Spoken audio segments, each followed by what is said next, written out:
నమస్కారం. ఇది ఒక చిన్న హాస్య కథ.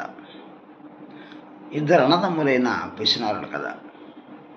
ఈ పిసినారితనం అనేది వారికి వంశపారంపరంగా వస్తుంది. ఆ ఖ్యాతిని, ఆ విశిష్టతని వీళ్ళు కూడా జాగ్రత్తగా పట్టుకొని వస్తుంటారు. ఒకసారి అన్న వేరే ఊరికి ప్రయాణం చేయాల్సి వస్తుంది.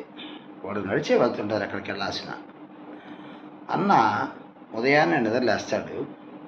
ఒక 20 కిలోమీటర్లు వెళ్ళాల్సిన ప్రయాణానికి ఆ మధ్యలో ఒక 5 కిలోమీటర్లు పోవడంతో అతనికి సందేహం వస్తుంది. నేను ఉదయాన్నే లేచి వచ్చాను, తమ్ముడికి చెప్పలేదు, వాడు తమ్ముడు లేచాడో లేవలేదో, ఆ ఇంట్లో దీపాన్ని ఆర్పాడో ఆర్పలేదో, ఆర్పకపోతే ఆ సౌరు అనేది ఖర్చు వేస్ట్ కదా అని వీడు గిలిగా ప్రయాణం చేయలేకపోతాడు. వీడు మళ్ళీ వెనక్కి వస్తాడు. ఆ గిలితో రావడంతో ఇంట్లో ఆ దీపం ఆర్పి ఉంటుంది. తమ్ముడు కూడా లేచి ఉంటాడు. ఏందన్నా నువ్వు ఊరికి పోలేదా, మళ్ళీ వెనక్కి వచ్చావేంది అని చెప్పని అంటాడు. వీడు అన్న చెప్తాడు, కాదురా, నేను ఉదయాన్నే నేను లేపలేదు కదా వెళ్ళేటప్పుడు, ఆ దీపం ఆర్పావో ఆర్పలేదో, అనవసరంగా సౌరు వేస్ట్ అవుతుంది కదా అన్న ఉద్దేశంతో వాడి సందేహాన్ని తమ్ముడు చెబుతాడు.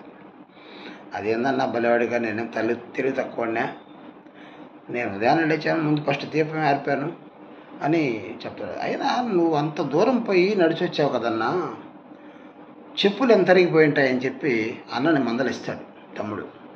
అంటే 5 కిలోమీటర్లు వెళ్ళాడు కదా, మళ్ళీ రిటర్న్ వచ్చాడు కదా, ఆ చెప్పులు ఎంత అరిగిపోయి ఉంటాయి అనేది తమ్ముడు అన్నని అడుగుతాడు. అరే నేను తెలివి తక్కువ అంటారా, చంకలో చూడు అంటాడు. చంకలో చెప్పులు ఉంటాయి అంటే అతను మళ్ళీ రిటర్న్ వచ్చేటప్పుడు అరిగిపోతాయనే ఉద్దేశంతో చంకలో పెట్టుకొని వస్తాడు అనమాట. అంత జాగ్రత్త అయిన పిసినారుల కథ ఇది. నమస్తే.